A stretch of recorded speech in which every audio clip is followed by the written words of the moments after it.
मैं ऐसे रेगुलर लिखता नहीं हूँ। मेरे साथ वो वाला सीन है कि जब इमोशनल का घड़ा भर जाता है तो जो निकलता है तो वो निकल जाता है। और बहुत सारे तो मेरे हर स्केचबुक के पीछे कहीं लिखे रहे, वो स्केचबुक कहीं डाल दिए गए तो ऐसे ही चले गए। तो ये है मेरा कमरा अक्सर याद आता है कविता के। मेरा वो कमरा मुझे अक्सर याद आता है।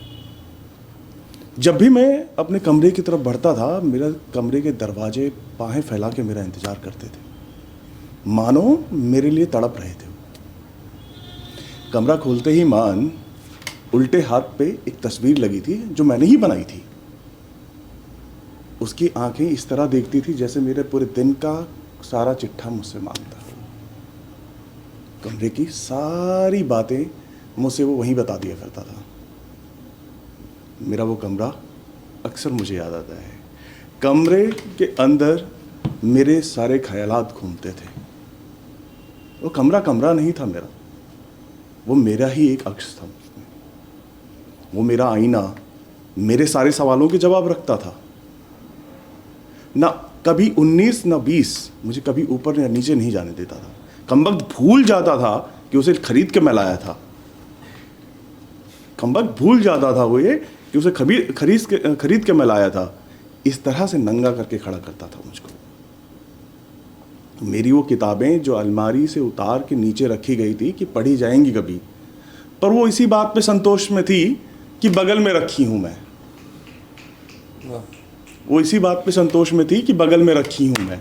रात में शायद कोशिश की होगी घुस जाऊं मैं सर में इसके, पर शायद नाकामयाब रही हूं। मेरा वो बूढ़ा पंखा जो मुझे चैन की नींद सुलाता था, दूसरों की नींद छीन कर। मेरा वो बूढ़ा पंखा जो मुझे चैन की नींद सुलाता था, दूसरों की नींद छीन कर, क्योंकि वो आवाज़ बहुत करता था। वो मेरा 100 वाट का बल्ब जिसको जब भी जलाओ तो ऐसा लगता था नींद से उठ के जागा है।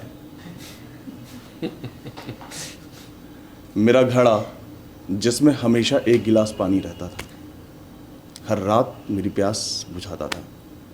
जब भी मांगा होगा तो एक ही रखा होगा उसने छिपा के। मेरा वो कमरा अक्सर मुझे याद आता है। आज भी मेरे पास कमरा है, आज भी मेरे पास एक कमरा है, पर वक्त नहीं मिलता कि 4 बातें कर लूँ मैं उससे। मेरा वो कमरा अक्सर मुझे याद आता है। बहुत बहुत आपने तो पूरा उसका बिल्कुल पूरा चित्रांकन कर दिया उसी का। हाँ, वो था भी। तो एक है कि एक और है, बहुत पुरानी है और मेरी सबसे पहली कविता है और बहुत ज़्यादा है, पता नहीं कितना कैसी लगेगी आप लोगों को। चांद। चांद के प्रश्नों के चांद है।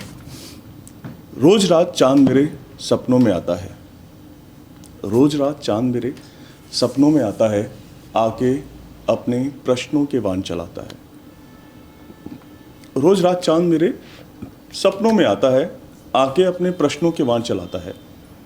मैं तिलमिला सा जाता हूँ, सो ना पाता हूँ, सारी रात में करवटें बदलता हूँ। इस तरह चांद कई दिन करता रहा, इस तरह चांद कई दिन करता रहा और मैं जागता रहा। एक दिन साहस में उठ खड़ा हुआ और मैं बोला, ए चांद तू क्यों आता है? तू क्यों आता है? क्यों अपने प्रश्नों के वान चलाता है? चांद कुछ मजे में था, मुस्कुराया, मुस्कुरा के बोला, भैया जो जले हैं उन्हीं पे नमक असर करता है, जो जले नहीं उन पे क्या।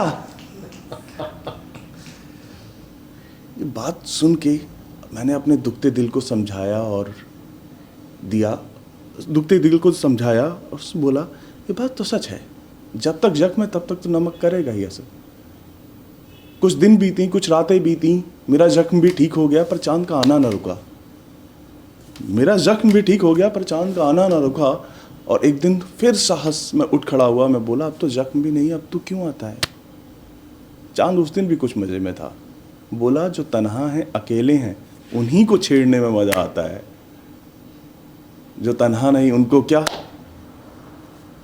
रोज रात चांद मेरे सपनों में आता है, आके अपने प्रश्नों के वान चलाता है।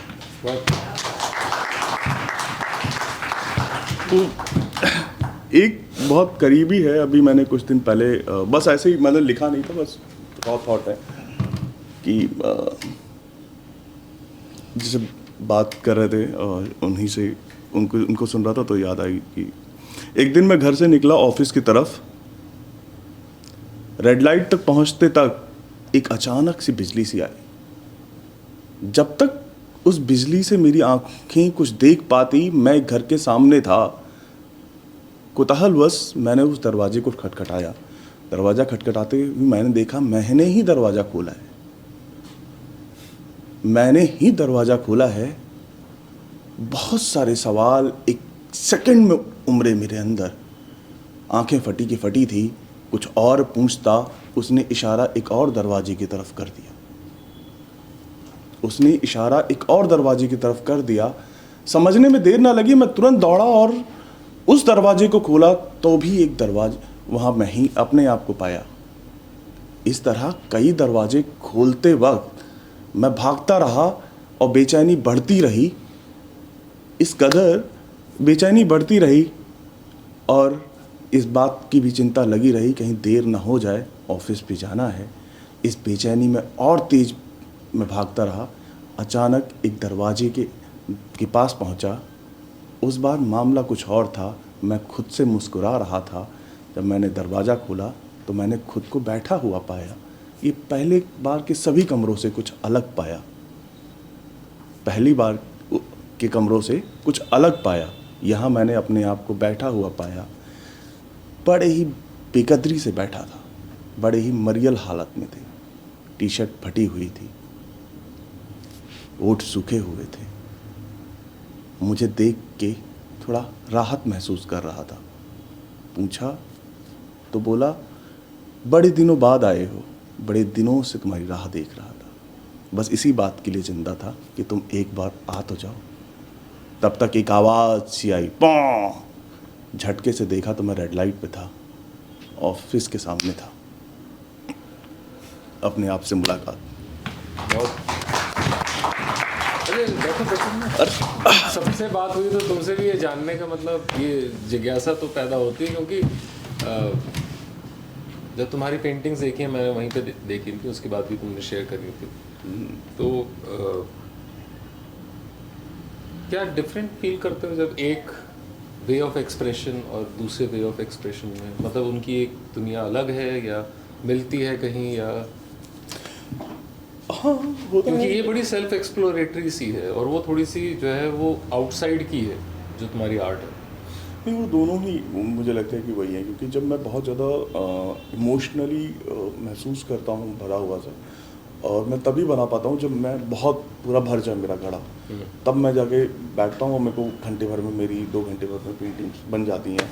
और राइटिंग का प्रोसेस मेरा ऐसा, मैंने बताया कि मैं लिखता नहीं हूँ कि मतलब मैं आज उठाऊँ पेपर पे लिखना स्टार्ट करूँ। जस्ट मैं चल रहा हूँ, मेरे दिमाग में कुछ आया, कुछ हिट कर दिया या कुछ इमोशन कहीं टच कर दिया तो वो रह जाता है और मैं चलता जाता हूँ। जैसे मुझे बहुत याद है कि किसी को मैंने देखा था और अचानक से मुझे कुछ याद आएगा तो मेरे, और वो कभी 4 लाइनें 4 पंक्तियाँ मेरे जहन में ऑफिस पहुँचते पहुँचते पूरी बन गई। और मैंने ऑफिस में जाके अपने दोस्त को सुनाया तो वो लिखा नहीं गया, बस वो इस कदर उसकी याद थी कि वो जहन में चढ़ गई। तो मुझे लगता है कि जो इमोशनल कनेक्शन है ना, वो यादों का कनेक्शन है, या जो आपको इमोशनल बाउंडेशन होता है वो अपने आप को क्रिएट करवा देता है आपसे सेकंड में। कभी आप लेके बैठे रहो, पूरे दिन बैठे रहते हो, नहीं बनता, क्योंकि मुझे लगता है वो इमोशन का घड़ा नहीं भरा होता। वो जिस दिन घड़ा भर जाता है ना, वो अपने आप शब्द लेके आता है, लय के साथ शब्द लेके अपने आप बैठ जाता है वो आपके साथ में। आप को खुद पे हैरानी होती है कि ये इतनी जल्दी कैसे कर दिया मैंने। मतलब वो एक वो जहन में चलती रहती है चीज़ और एकदम से होके वो पूरी परिपक्व रूप में जो है बाहर आ जाती है। करेक्ट। आपको खुद को हैरानी हो जाएगी कि आपने कैसे कर दिया, क्योंकि ये मतलब मैं तो हूँ नहीं ट्रेन राइटर, इतनी आसानी से कैसे ये चीज़ बन जाती है। तो वो सेम चीज़ मुझे लगता है कि ये होता है। जितने भी लोग लिखते हैं और ट्रेन राइटर नहीं है, मुझे लगता है वो इसलिए लिख पाते हैं क्योंकि वो इमोशनली बहुत कनेक्टेड हैं अपने आप से। जितना ज़्यादा इमोशनली कनेक्टेड होते हैं उतना ज़्यादा आसानी से उनको उनकी अभिव्यक्ति हो पाती है।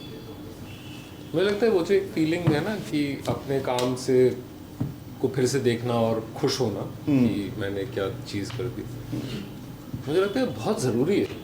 सच, क्योंकि अगर आप अपने काम से खुद जो है वो सरप्राइज नहीं हो पाते तो मतलब कितनी बोरिंग होगी फिर तो आप, मतलब सिर्फ फिर तो आप प्रॉबेबली, ऐसा मुझे फील होता है कि फिर तो आप प्रॉबेबली उसको भी एक टेक्निकल स्ट्रक्चर के थ्रू निकाल रहे हैं कि आपको उससे कोई अब रिलेशनशिप ही नहीं है, even if it is your own autobiographical in nature.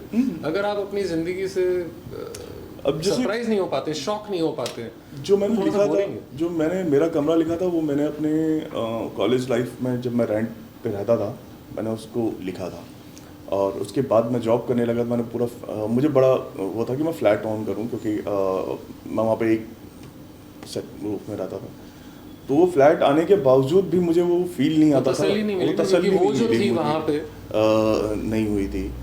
और ये जो चीज़ें हैं जब, और एक्चुअल में क्या है ना, आप इंसान कैसे हैं, आप सब अपने आप को अच्छे से जानते हैं कि आप कैसे हैं, आप सोचते हैं अपने बारे में, डेफिनेटली आप कनेक्ट कर पाओगे चीज़ों को। आप नहीं सोचते हैं, आप नहीं कर पाएंगे।